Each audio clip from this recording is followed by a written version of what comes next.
Во оваа видео презентација ќе изработиме слика која што ќе има форма на брановидна вода. Од менито файл избираме New, ги избираме зададените параметри, потоа ја избираме бојата на површината. Ја избираме бојата,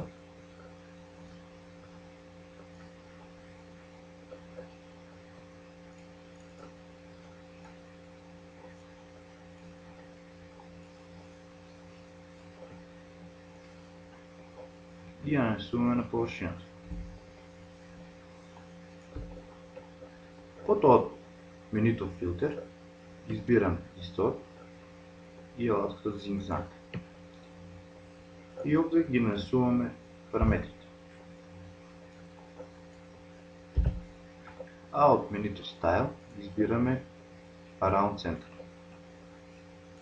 Ова е првичната фотографија и која што треба да ја модифицираме. Со десен клик избираме Duplicate Layer и правиме копија. За да ги спојиме овие две фотографии, избираме Ctrl и F, избираме стил на Dark.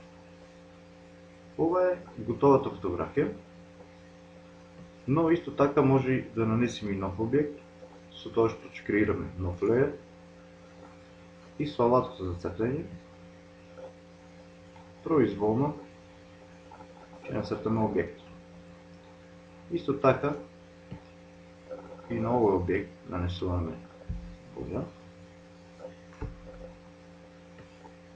и од менито филтер избираме Distort и алатката за зигзаг.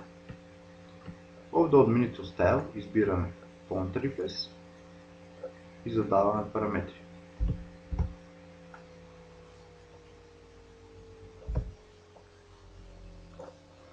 Го добивме и овој објект и може да го подместиме било каде на сликата.